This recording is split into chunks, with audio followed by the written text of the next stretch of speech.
I'm attorney Phil Giacino, and this is Finding Common Ground here on Altice. You can see this show on Saturdays at 10 a.m. on Channel 115, and also Thursday mornings at 1 o'clock for you insomniacs, Channel 20. Got a special guest tonight, John M. Kennedy Jr. John has been on my show a while back. We did WLINY Internet Radio, and he's the Suffolk County Controller. He's been in that position since 2015. You were elected in 2014, and for 10 years prior to that, he was a Suffolk County legislator, I believe the 12th district. Yes. And somebody near and dear to your heart took over after you left that position. As a matter of fact, she's doing a great job, and she's brought the office to a whole new level, shall we say. That's good. And she will be my next guest. Tell me a little bit about your background. Well, my background is, I'm 43 years in municipal service, as a matter of fact. I started when I was 19. I worked 10 years for the Office of Mental Health before I came over to county government. I came over, the very first county executive I worked under was Peter Cohalan, Judge Cohalan, Right. who actually swore me in for Peter my Fox second Cohalan, right? Yeah, for my second term, as a matter of fact. It really was nice to see the circle kind of come around.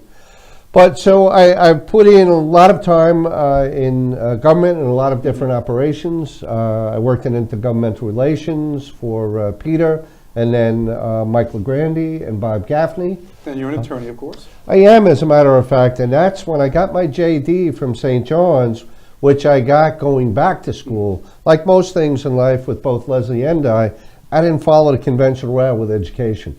We both got our education while working, while raising family.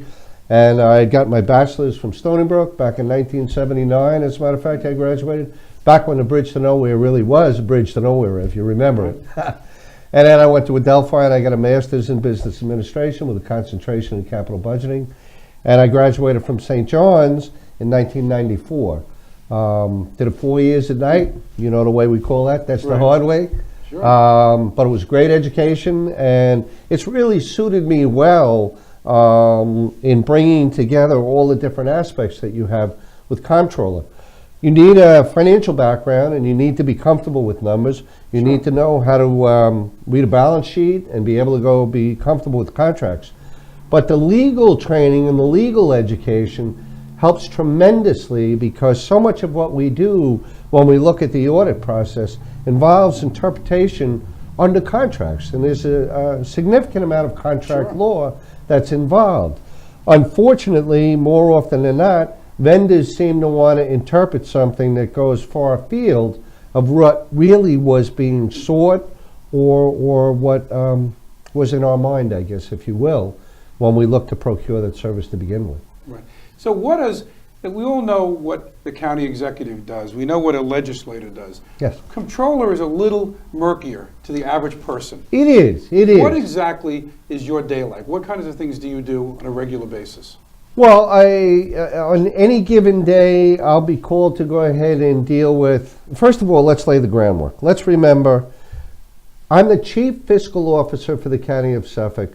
I have the responsibility for the integrity and the viability of a $3 billion annual operating budget and a capital budget that's north of about $110, $120 million a year. Is that bigger than some small states? As a matter of fact, yes. Remember, in size, we're larger than 11 states.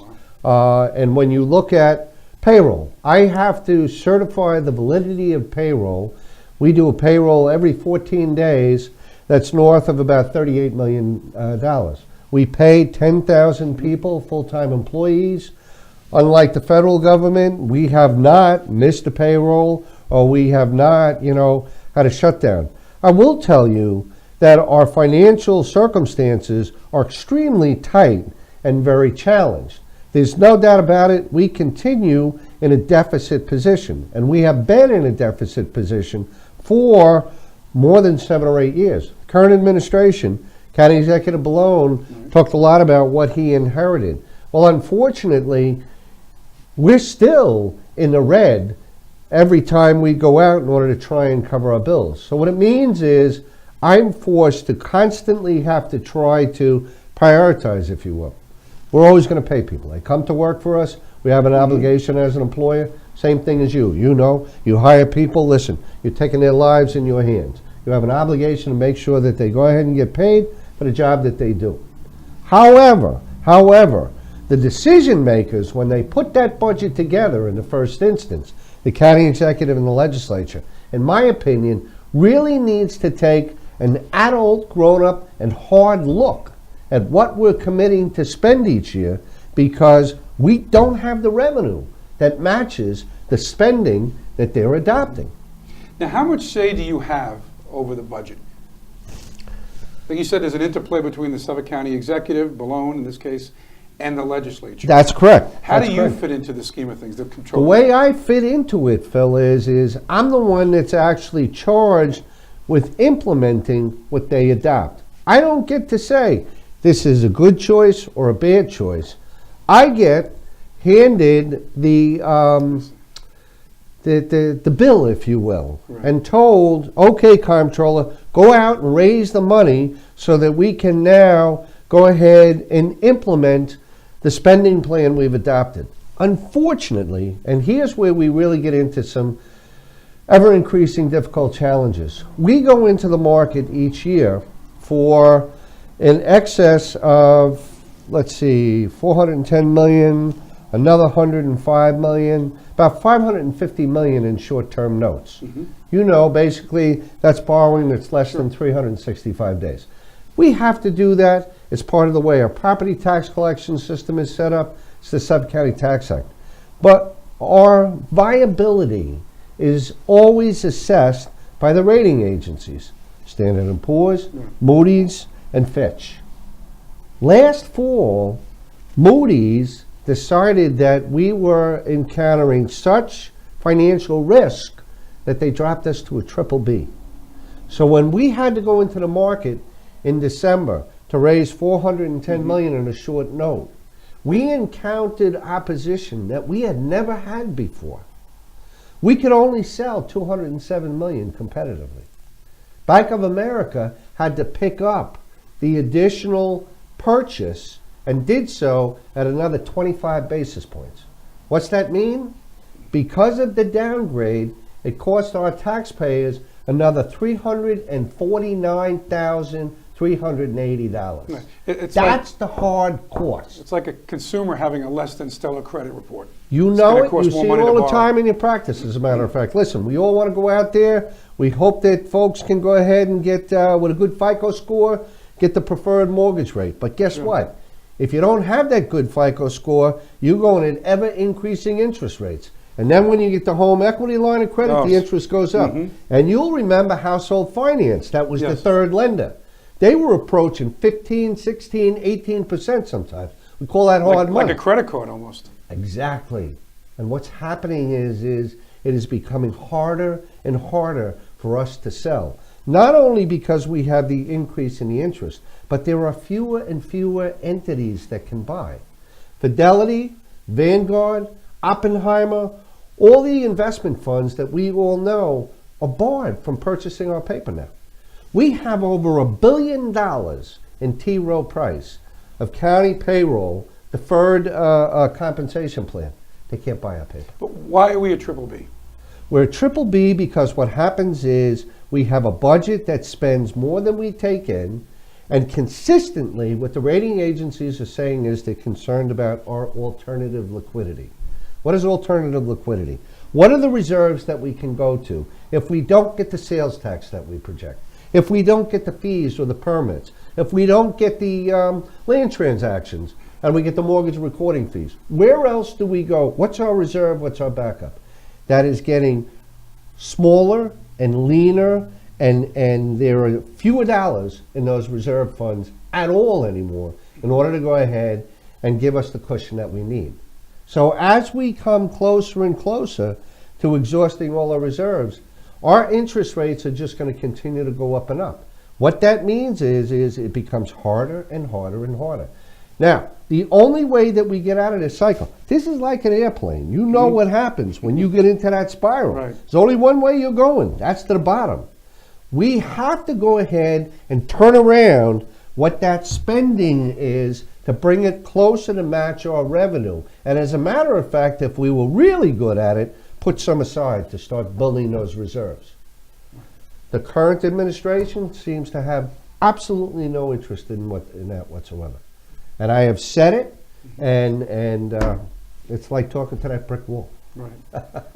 Now, what do you see as a way, like you said, the plane out of control? Absolutely. And there's a point of no return. No. I watched the show, all these plane crashes, and at some point you can pull out.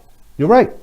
And where are we? If we're a plane, where are we? We're getting Can we close. pull out of it? We're getting very, very close to being into that spiral where what'll happen is the choices now get taken out of our hands. You know, somebody asked me yesterday, I was at a forum, Leslie and I were at a forum up in Albany, and they asked if I would support an interim control board coming in, like we have in Nassau, County, right. to go ahead and take over and kind of take some of that local decision making out of the local deciders' hands. And I told them, absolutely not. I said, the only way I could support that or would support that is if I resign my position. The people of Suffolk County elected me to go ahead and use my best efforts to try to rectify, remedy, and cure the financial difficulties. So what do? I talk about it, I preach about it, I go to the papers about it, but I also say to everybody, this upcoming election, they have to elect people who are willing to go ahead and start rolling up their sleeves and saying, in life, there's needs and there's wants. Right. You know, when times are flush, you get to get some of the wants. Right, just When like a times household are- budget. Exactly. It is no different. In the Kennedy household, we've eaten a lot of hamburger. When times were good or times were a little loose, maybe once in a while we get a steak.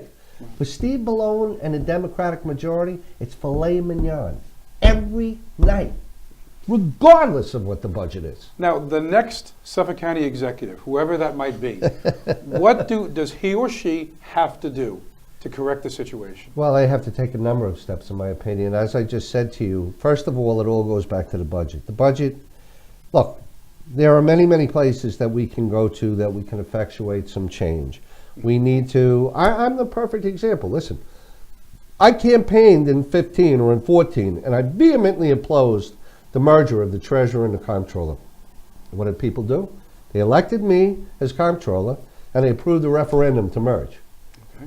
So we took two separately elected offices, and then once our good friend Angie Carpenter became the ISLIP supervisor, we then went with the Republican caucus and we accelerated that merger process. From 2016 forward, I've been your treasurer and your comptroller.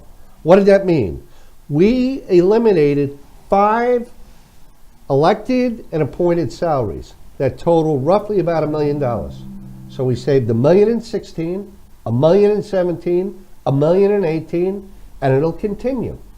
Unless we go to the other 25 now entities throughout the county and continue to promote some consolidation, some trimming, and some, whether it's through attrition or repurposing, some consolidation of our services, we're going to wind up at a point where we may not exist as a county anymore. The state may say, you know what?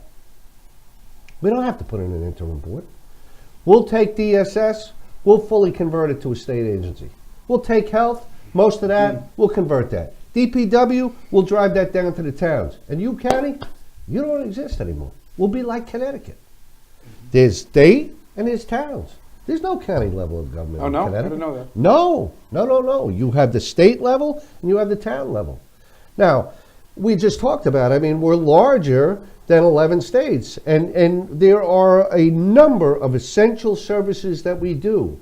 But if you have a group of people who refuse to do what's necessary to get us back to a balanced budget and back to black, what are the other decision makers? What are the choices? Will the state continue to pump money into us to go ahead and to prop us up? They have their own challenges. You know that.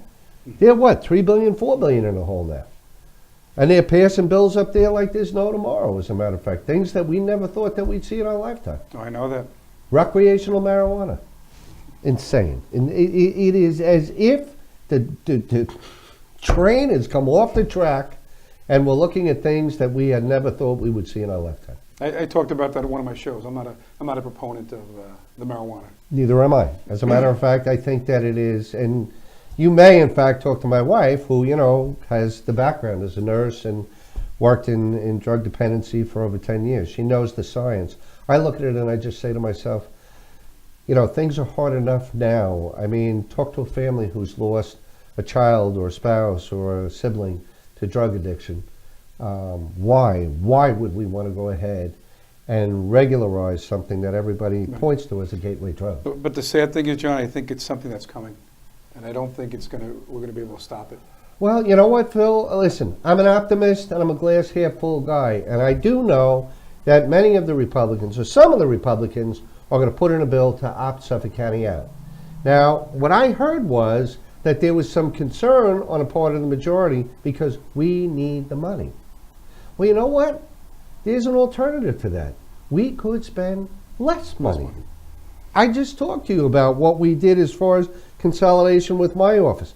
You know, we spend $70 million a year in non-mandated contract agency expenditures. Now you sit there and you say to yourself, what are you talking about, John? Well, you know, there's youth programs and there's senior citizen, you know, art and enhancement, and there's, you know, historical things, this, that, and the other thing, outside of our hotel motel. But 70 million. And yet every year we talk about between $100 and $150 million structural deficit. Well, let's see.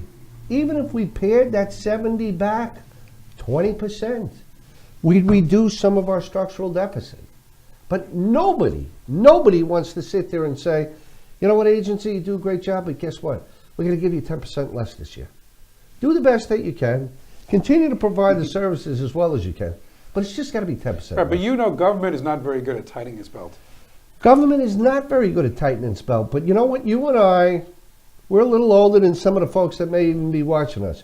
You can remember when Mayor Beam had the city of New York. Yeah. It's going back a ways. But we can remember it. And as a matter of fact, it was on the brink of collapse. And the only way that it got brought out was Felix Royatin, as a matter of fact, did some creative financing with the bonds, with the refunding. But we had a sharp decrease in the municipal services, as a matter of fact. Police force was scaled back tremendously, I guess. Not that I'm saying we should do away with police officers. That's our primary objective, is public safety. Sure. But we do have to look at what's going on with the rest of the money we spend. Mm-hmm. Okay. Now, you also, we were talking a little bit about the Waste, Fraud, and Abuse Hotline. What is that?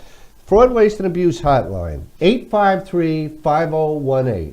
Say it again. 853-5018. And as a matter of fact, I'm going to take out one of my cards, if I can find it. We have it right on the bottom there, and I'm going to say it for your viewers. It's Fraud Hotline. Fraud Hotline at SuffolkCountyNY.gov. We put that into place roughly about 6 months into my first term. Since we've had that, and that is an anonymous way for anybody to go ahead and report what appears to them to be some impropriety or something, you know, irregular. We've had it from all over, different levels of government, town, village, schools. Do they get a reward or no? No, you know what they get? They get the ability to be participatory. They get a voice. Over 100 complaints that have come in, 12 of them have resulted in full-blown audits. One of them was Beach Hut. Another one was Lywin.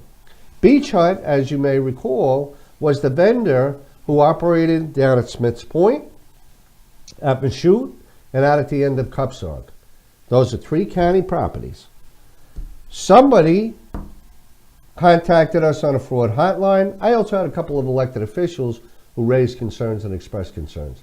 This vendor, a contract agency with our county parks department, was charging somewhere between $13, $14 a drink, vending at a bar, cash only, no receipts, no credit card, and it was like the wild, wild west. It was a free-for-all.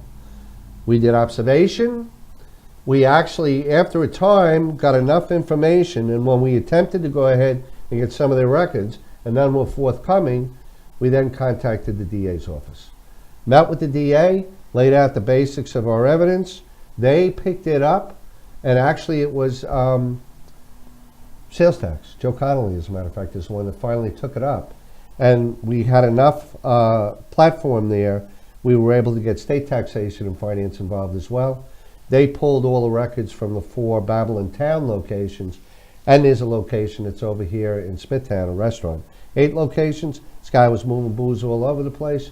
He admitted to $3 million of unreported sales. Wow, so That's Suffolk just County a- was losing a lot of money. That's exactly, and that was just for a 24-month time period. Now, this guy's been a presence in Suffolk County for 14 years. He put $1.1 million on the table. He pled to a misdemeanor. Corporate pled to a felony. And the county executive let him out the door without paying the 2017 rents. So, what did I do? I had a conversation with our county attorney, my good friend Dennis Brown. I said, Dennis, we concluded our audit. He never paid for 2017. I said, go to court. He said, what do you mean? I said, that's a landlord-tenant action. I said, get a summons and complaint, sue him for the rent due. He said, well, I don't know if we can do that. I said, you Why can not? do that. I said, we're the landlord, they're the tenant. They owe you. Either you do it, or I'll do it, or I'll find somebody who will do it. 3 months ago, we had a summons and complaint file. Okay, good. You know, Phil, listen. Why was he skating on that issue? Why weren't they really being more aggressive? He owed the money. Of course he owed the money, just like over in West Hills where they owed the money. And it is because our government, in my opinion, the way it is structured, has lost its vision, has lost its priority, has lost its mission. We have an economic development department that has 86 employees, a $5 million payroll, and a county executive who wants to find people to design, master designers for neighborhoods, but doesn't want to hire an accountant or a contract auditor to go out to contract sites. We have 19 vendors. Nobody in Parks is checking them out. Yeah, because there's no enforcement. All it is just the cost of doing business for these companies. Absolutely. They figure if I get caught, I'll pay $1 million fine, but I pocketed $3 million. Absolutely. So Absolutely. It's not a bad business decision. No different than the guys that were running those phantom gas stations, you remember, right? Oh, yeah, yeah. Take them about 2.5 years, they get Right. caught, Move back on. overseas. Yeah, I heard about that. So, listen, I look at it, I love the job, it's a great opportunity, but I also say to myself, we're never recovering 100%, like we just said. So we got $1.1 million out of a guy that was a bad guy. 3 million, 4 million, who knows how much he was in the wind for. The homeless housing agency, Lywin, they managed to misappropriate $3.5 million in 36 months. The woman that got the contract had a felony conviction for drug sales by administrative code. How'd she get the contract? She was barred. Oops, we never did a fingerprint on her. They created a mechanism. The only thing they didn't do was outright abuse the women and kids that lived there. They had phantom employees, they had fictitious contractors, they had less than arm's length solicitation, they had relatives that were doing the housekeeping, the laundry, the security. Wow. They had a CFO, they had a financial officer who lived in Arizona, who was certifying payrolls. I shouldn't laugh. I shouldn't laugh because, again, it is egregious the amount of money that actually is going out. There we intercepted 1.4 million. We are suing her for 2 million. So if we had better enforcement, oversight, and monitoring in the first instance, less taxpayer dollars would be lost and more people would be served. Now, what county agencies should really be looking out for that? Well, the ones that actually are the oversight agencies. In Beach Hut's case, or West Hills, it's the Parks Department. In Lywin or Project Redirect or some of the other homeless housing agencies, it's Department of Social Services. How about right down the street here? Selden Center Reach Youth. This one was comparatively small, but still to the people in the neighborhood. $190,000 going to a man who was supposed to be providing at-risk youth services for kids here in the Sachem and Mill Country school districts, right in the pocket. He didn't do a lick of service. And there was nobody in the Youth Bureau who was doing any kind of monitoring, oversight, or confirming the extent of his service. Is it that these agencies are undermanned? Why are they not picking this up sooner? Because I believe that what's happened is, you know, there's an old saying, fish rots from the head down. If nobody at the executive level is interested in seeing that the day-to-day operations of government are going properly, it breeds apathy, it breeds malaise, and ultimately, people just show up. Employees just show up. I don't disparage them. If they don't have anybody leading them, they won't rise to the level. And many of them know some of the things. Selden Center Reach Youth came from an employee who actually reported again anonymously. I'll give you one that in my wildest dreams, I never thought that I would see. And I can't talk a whole lot about it, but domestic violence. You know, when I was in the ledge, we had 3 things, even in 2008, when the bottom was dropping out, we were cutting the budget like there was no tomorrow. Senior services, teen suicide, and domestic violence. We kept those 3 funded. We slashed everything else. We cut stuff like there was no tomorrow, just in order to be able to survive. Domestic violence, it's like Mother Teresa. You couldn't give enough money in that category because of the heinous nature of what you would encounter. Lo and behold, we're auditing a domestic violence agency, and it appears that we have some issues associated with their operations. So you become a little cynical after a while doing this, because all the things that you had kind of previously thought, you know, well, at least I'm okay in this category. No. There's no place that we can't go. And towards that end, we've increased our audit staff by 40%. I'm now up to 33 auditors. I was at 22 when I came in. Wow. And I can take more. It's, you know, you got to spend money to make money, and the kind of money that we've saved and brought in, over $8 million in audit recovery, $35 million in interest savings, and there's just so much more to do. One last thing I wanted to touch on. Sure. Modernization. I know that's something you have an interest in. Oh, absolutely. Now, when I was speaking to a few other people about this, there's a couple of ways to look at it. One is from the Suffolk County executive position. One is from your agency. Now, when you think of modernization, what agencies do you think it affects the most? Well, we absolutely affect everybody across the board. As a matter of fact, we had a financial backbone that was 6 versions out of compliance. When we called the vendor, they couldn't even recreate a test environment in order to go ahead and serve us. Again, I championed doing the upgrade. It had a price tag of about $2 million. However, what it did is it brought us into the 21st century, and it achieved compliance. We had as our primary identifier for all of our municipal claims, travel voucher, meal voucher, or anything like that, my social security number. As a matter of fact, we were in direct violation of state and federal statute that mandated that any municipal entity that utilized that had to migrate away. And we were subject to a $250,000 fine to be brought by the AG. Wow. We got to kind of wrap things up, but I wanted to, do you ever see the movie Dave? Yeah. Okay.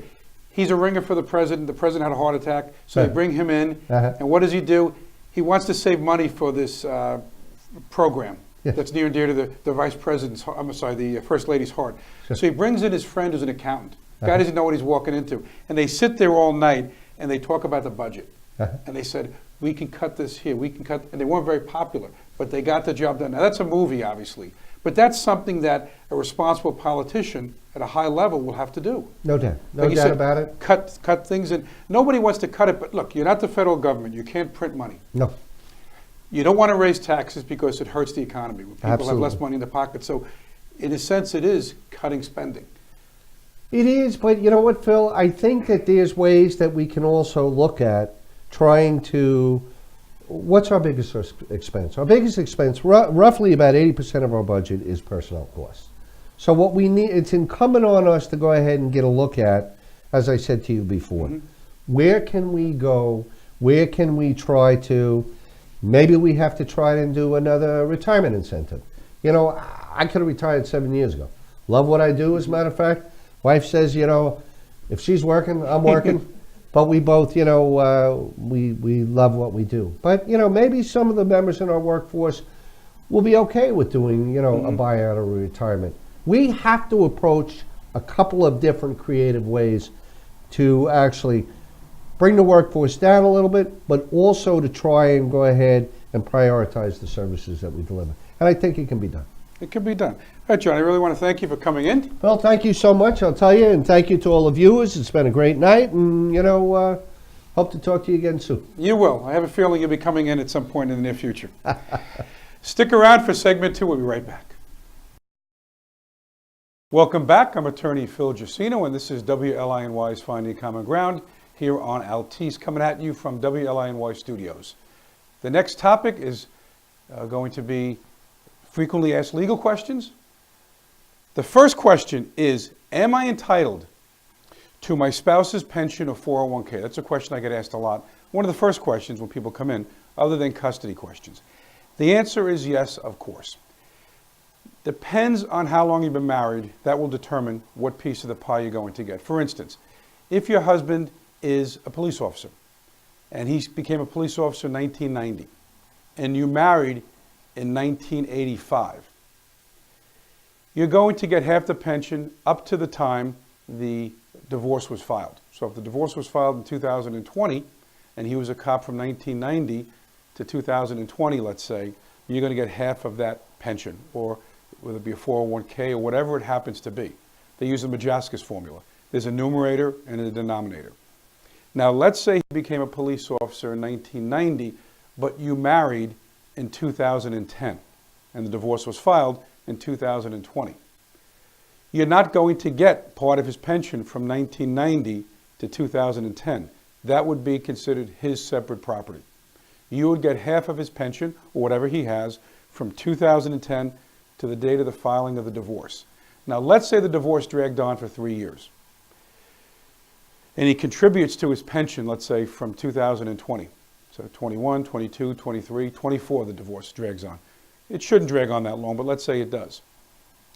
The contributions he's made to that pension for that period of time after the filing of the divorce, you would not be entitled to. So we would hire a company that would calculate, using the Majaskis formula, they would calculate what you would be entitled to. The same with a 401k. Now, how you get it would normally be a quadro, qualified domestic relations order. With a pension, definitely. So you'd hire a company, they calculate what you're entitled to, and they prepare documentation that one of the attorneys would submit to the Supreme Court. You can't do this in family court. It has to be Supreme Court. The judge would sign a DRO, which is a domestic relations order, that becomes a qualified domestic relations order. Some other accounts, maybe like a 401k or certain other types of retirement accounts, you may not need a quadro.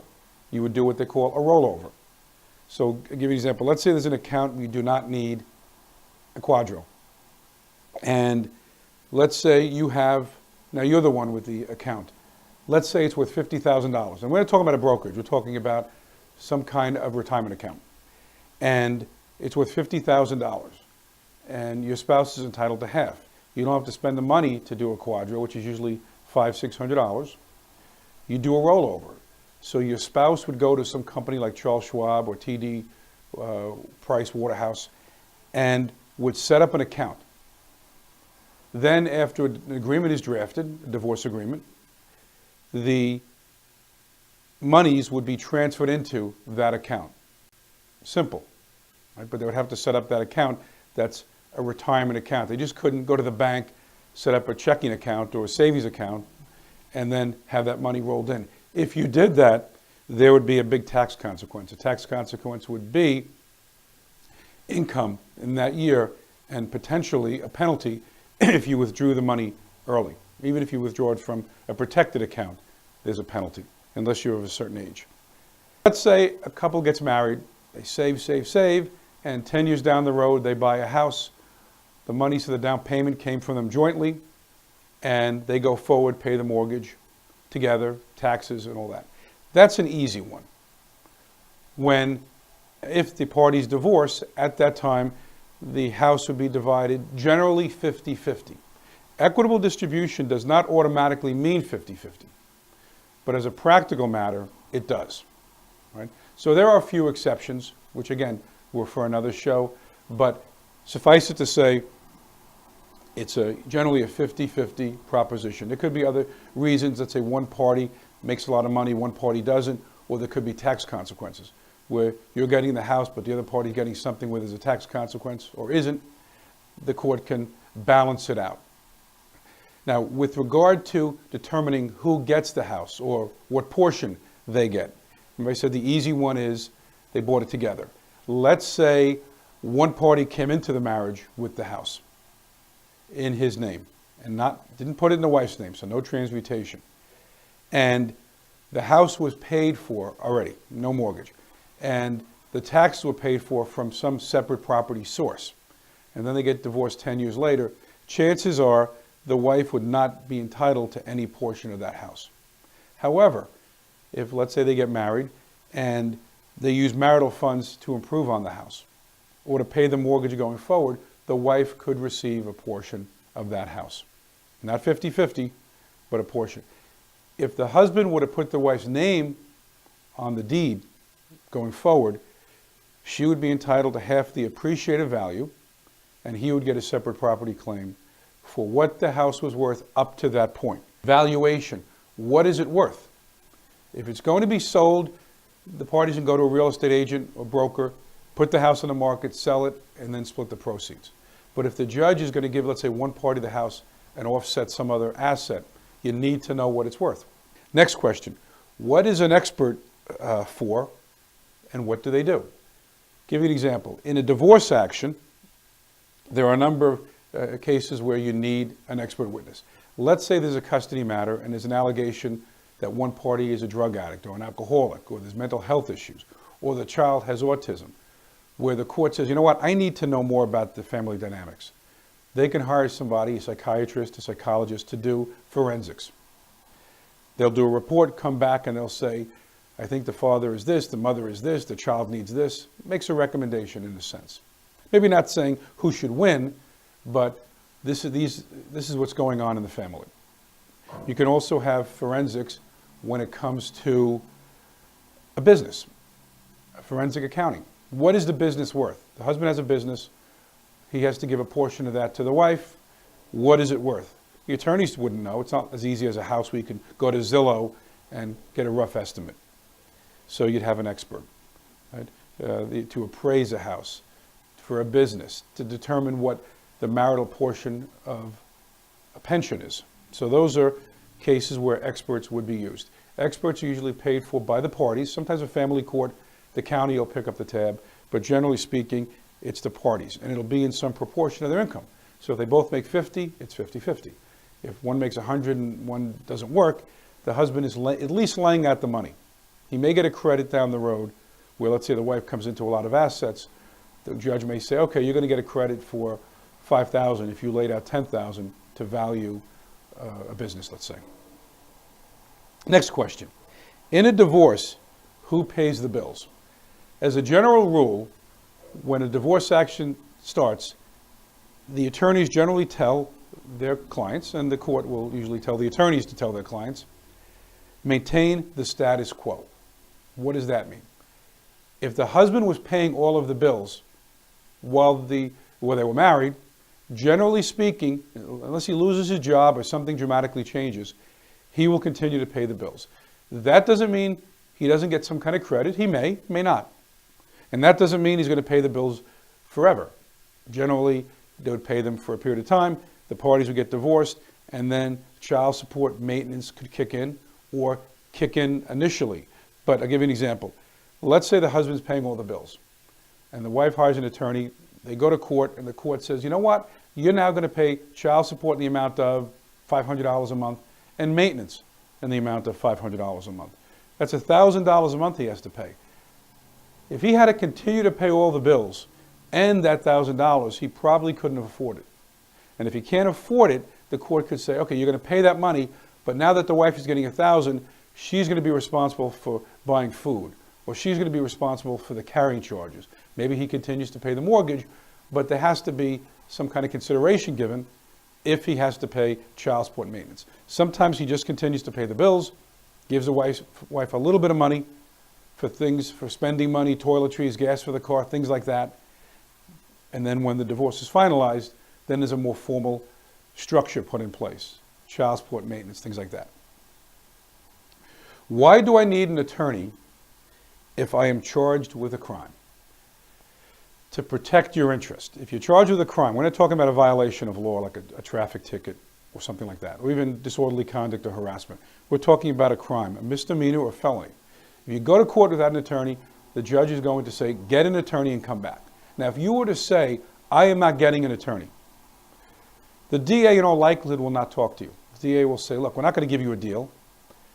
And I'm generalizing, I would say most of the time, an overwhelming majority of the time, the DA will say, get an attorney. If you don't want to get an attorney, we may have to go to trial on this case. I'm not going to give you a deal. I'm not going to negotiate with you.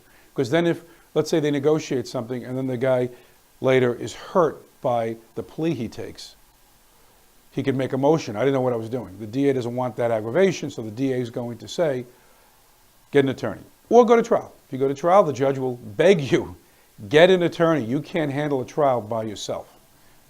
Even if you're an attorney, if you don't handle trials on a regular basis, you can get hurt.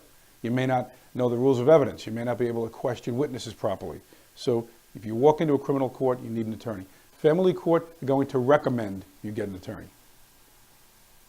What is the difference between compensatory damages and punitive damages in a civil case, like a car accident or an assault case? Now we're not in the criminal realm, we're in the civil realm. This is for damages, for money. Next question. What is the power of attorney? Power of attorney gives someone else the power to handle your affairs. It could be just banking. It could be to handle a personal injury case. It could be to handle your taxes. It could be a number of things. And there's different kinds of power of attorney. So let's just say I have a partner in a business and I'm going to be out of town. I might say, you go to the closing, sign the papers for the deal. I'm giving you the power of attorney just to do that. Now, if I die before that, he doesn't have the power to do that. You have also a springing power of attorney and a durable. The springing would be, you don't need to have my power of authority, the power of attorney. However, if I become comatose, I want you to be able to carry out my affairs. Could be a spouse, it could be a partner. Durable just means it goes throughout. So I give it to you, and if I become comatose or I'm out of town or out of the country, you have the ability to carry out my affairs. And you could limit it. Just banking, everything, it depends on what you want to give that person. That is the end of segment 2. Stick around for segment 3, American exceptionalism. Henry Ford, interesting story. Stick around. This is segment 3, American exceptionalism. This topic is about Henry Ford, and I'm going to call it the good, the bad, and the ugly, and you'll find out why at the end of this piece. Henry Ford was born on July 30th, 1863. At that time, Abraham Lincoln was president. The country was still fairly young. Now, he came from a time when America was mostly agricultural, farming, things like that. We were advancing. You had the railroad, but it was basically an agrarian society. He transformed this country in more ways than one. And again, it's a fascinating story. He was born on a farm, born one of eight children. And he worked on the farm with his dad. And at 16 years old, he walked to Detroit to find work off of the farm. And he got a job in a machine shop. And apparently, you'll see that he had a proclivity toward engines and things like that. That's how he had the knowledge to build later on the Model T, with the help of his engineers, of course. So he walks to Detroit, gets a job, works there for 3 years. Then he eventually returns to the farm and he sets up a shop, a little shop to tinker. Oh, now before that, he only had 8 years of schooling at a one-room schoolhouse. So similar to Lincoln in some ways, Lincoln only had less than a year of formal schooling. This is a man that became a great industrialist with little formal training. He didn't go to college, he didn't major in engineering. He was in a one-room schoolhouse learning the basics for 8 years of his first 16 years. And he didn't go to college. So for his first 16 years, he had 8 years of schooling, learned about farming techniques and machines. You'll see how he later used some of that knowledge to build a tractor. Not the tractor story like from Seinfeld. So he works in Detroit for a while, comes back, sets up a machine shop that he's tinkering around with, and he ultimately builds a tractor using an old steam engine that he developed, and also the chassis from a mowing machine. So he had the knowledge at a young age to build this tractor that he used in practical implications. He also got a job at some point with the Westinghouse Energy Company. He was always drawn to companies, power companies, automotive, things like that. That was his interest. Now, in 1892, he became the chief engineer at the Detroit Edison power plant, where he was responsible for maintaining electricity for that area 24 hours a day. A very responsible job. So he's not in the automotive industry yet, but he's in the industry that has to do with power. So he supports himself and his family. He only has one child named Edsel. Later on, he builds a car named the Edsel, colossal failure, but the Model T was a great success. Ford is celebrated as a technological genius and also as a folk hero. Very interesting story.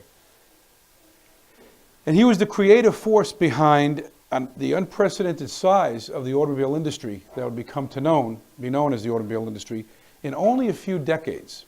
This was something where it didn't exist. And it came from nothing, because don't forget they had horses and carriages, to all of a sudden being something that every man could have. So he's the symbol of the transition between the agricultural society that I talked about before to the Industrial Revolution. And Ford said, "I will build a motor car for the great multitude." He didn't see this as a luxury item. He saw this as something that every man could aspire to own, and that was his goal.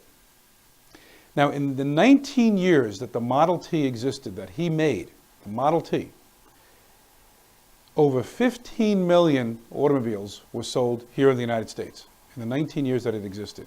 About 1 million in Canada and 250,000 in Britain. Now, he said that the car should be for the ordinary man. Now, you remember the Grey Poupon commercial where one limousine pulls up to another limousine and said, "Pardon me, do you have any Grey Poupon?" It's a commercial for mustard. He didn't see the automobile that way.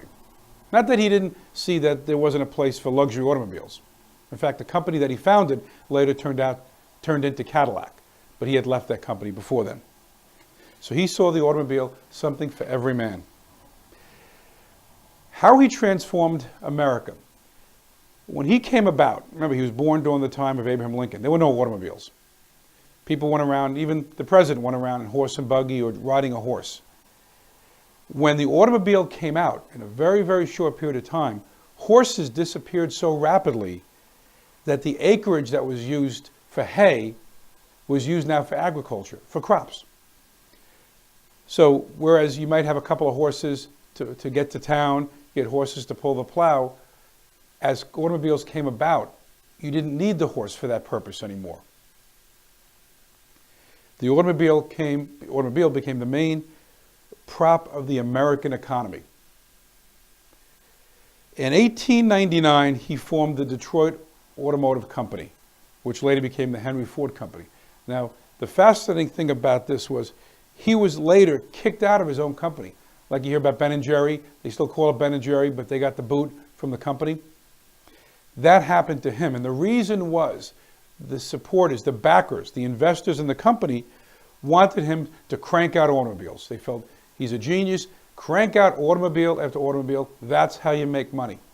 He was a perfectionist, and he kept saying the automobile, or the automobile that I want to build is not ready. And it frustrated the heck out of these investors. So eventually they said, you know what, we don't see eye to eye, move along. That company he left in 1902 became Cadillac. In 1903, right away, he didn't waste any time, he started the Ford Motor Company. With $28,000 he raised from ordinary investors. He couldn't tap into the wealthy men or the wealthy families of Detroit because they wanted nothing to do with him. His reputation was he's a perfectionist. He's going to drag this thing out. He's not going to crank out the cars, and that's how they make money. If you're going to invest in a company, you want to see a return. Ford wasn't producing a return. He sold a lot of cars, but when push came to shove, it wasn't enough for what the investors wanted. Now, to give you an example of the pricing structure of the Model T, it sold for $950 in 1908. In 1927, about 20 years later, it cost $290. Now, sometimes you think the price goes up with inflation. He created a structure, and you'll find out in a little bit how he did it, that used economies of scale, efficiencies, to lower the price of the product to make it more affordable. Now, maybe investors don't like that, but it was better for America. Now, don't forget, this was all done privately. This was not the government, right? Like the Volkswagen in Germany, where Hitler had an idea of the people's car. This was a private citizen with investors behind him trying to turn out a product that would be profitable, where money could be made. The profit motive. Capitalism, not socialism. Because let's say the government has a car company and there's no competition. It's very inefficient. Government is very inefficient. Here, private industry, one man with investors, created this company. And how did he get the price to go from almost $1,000 to about $300 in a 20-year period? How did he do that? Again, he used economies of scale, efficiencies. The key was the assembly line. Remember Lucille Ball in that episode where she's on an assembly line and it's moving too fast and she has to sort the chocolates out and it's going so fast she eventually is putting in her shirt, she's eating it. That's the assembly line. He mastered that, and he had sub-assembly lines. He was able to crank out a Model T every 24 seconds once the assembly line got started. So there was one assembly line that fed another assembly line. You had sub-assemblies. You had someone with a specific task to put the wheel on. And this is all before robotics, but you had the assembly line. So somebody might sit there all day and put the wheel on. Rather than a guy making the whole car, his job was put the wheel on. So the car would come by, he'd put the wheel on, and he'd put the bolts in, or he put the seats in, whatever the specialized skill that he had, or she had, was to do a specific thing, and that's what they had to do, and they did it well. And that created efficiencies and economies of scale. Mass production. Right? So he could also go to a company and say, you know, instead of buying 4 tires to build a car, I could buy 100,000 tires. So he's going to get a better price. He can pass that along to the consumer. Now, after much experimenting by these processes, by 1913, 1914, his plant in Highland Falls, Michigan, was able to crank out an automobile every 24 seconds. I said that before. Worth mentioning. That's incredible. So once everything got going, a car would come out, another car, and that's how he was able to lower the price. Because it wasn't a rare commodity anymore. You know what I mean? Like if you had one person build a car and it took a long time, you couldn't sell it for $300. Now, lowering the price benefits not only the American consumer, but the worker. Because this is what it created. And this wasn't the government saying you got to raise the minimum wage. He did it because he had an excellent company. He was smart. Higher wages. So he was able to raise the minimum wage, at the time I think it was $2.24, to $5 an hour. So he could attract better workers. If you're trying to get the best workers and you're saying, hey, I'll pay you the minimum wage, you might not get the best worker. If you say, I'm going to pay you $5, you're going to get the best workers. Shorter work hours. He lowered the work hour because everything was churning very well. He was able to lower or to lessen the amount of hours people had to work. They didn't have to work 14 hours like I do. They were able to work 8 hours, an 8-hour shift. He was able, and the workers now, because they're making more money, have more leisure time, they was able to buy the cars that they were making. So through profit motive, competition, efficiencies, assembly line technology, he was able to win. He was able to beat the industry and do something that other cars companies at the time were not able to do. And this is owed to capitalism, not socialism. And in fact, in 1914, he announced that henceforth, eligible workers, I guess full-time workers, who worked there a certain period of time, would be eligible for a minimum wage of $5. That was not imposed by the government. He did it. This was done privately, the free market. Now, a little while ago, I said the good, the bad, and the ugly about Henry Ford. This is the ugly part. But first, before I get to the ugly part, let me just give you a little bit about his other activities. He earned widespread criticism because he was against entering World War I. And he ran for the Senate in 1918 and lost a close race. So he was starting to get political. The ugly part is in 1918, he bought a local newspaper called the Dearborn Independent in Michigan. And he published a number of anti-Semitic writings called The International Jew. Oddly, he later renounced this, and he sold the newspaper. Very odd that he would write these anti-Semitic writings. I don't know where that came from. But he later renounced it, and he sold the newspaper. Now, in 1938, so he bought the newspaper in 1918. In 1938, now this is a year before World War II broke out. We didn't get into the war until the end of 41, actually 42, after Pearl Harbor. But he accepted the Grand Cross of the German Eagle, which is the Nazi regime's highest award for a foreigner. So he wasn't German, he was American. And he accepted their Medal of Honor. Again, this is before the war, but it was the Nazis. Maybe he didn't know of the atrocities that would come to light later. But he was anti-Semitic according to his writings, and he did accept that award from the Nazis. And his legacy, though, you have to look at the complete picture. Like, we often look at people like Christopher Columbus, and they want to tear down his statue because he was a flawed individual. You judge a man during the times he lived in. All great men. Lincoln had failings. He talked about it one time where he once represented a slave owner. Not illegal to do. He represented a slave owner to get back a slave after the Fugitive Slave Act was signed. A lot of people criticized him for that. How could you're against slavery. How could you do that? Here is a man, you can't excuse what he did as far as writing anti-Semitic writings. You can't excuse it. But let's look at what he accomplished. Not excusing that. Let's look at what he accomplished. He changed America forever. And there's a lesson here. He was a smart man. I don't want to say he came from nothing. His family owned a farm, wasn't a rich guy. Minimal education, had an idea, put the time and effort into it, learned on the job, like Lincoln did, created a company.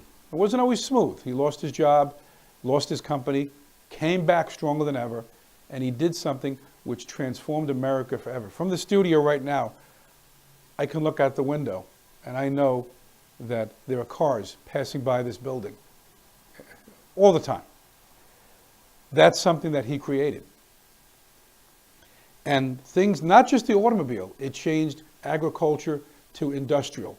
The assembly lines were used in other products, for other products. So he was a great man, deeply flawed, but that is the story of Henry Ford. Take care.